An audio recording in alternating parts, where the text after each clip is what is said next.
ଝାମ୍ପୁଲି ଗ୍ରାମରେ ଲିନୁ ନାମକ ଅତି ବୁଦ୍ଧିମତୀ ଝିଅଟିଏ ରହୁଥିଲା।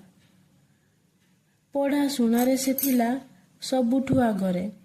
ସ୍ୱପ୍ନରେ ଲୁଚି ରହିଥିଲା ହଜାରେଟି ରହସ୍ୟ।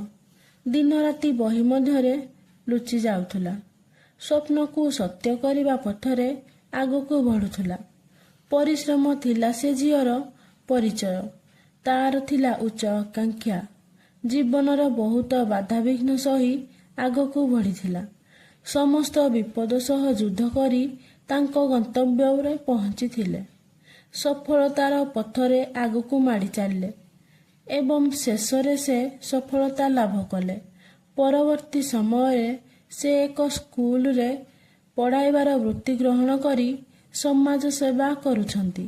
ଏ ହେଉଛି ଏକ ଗରିବ ଘର ଝିଅର ସଫଳତାର କାହାଣୀ।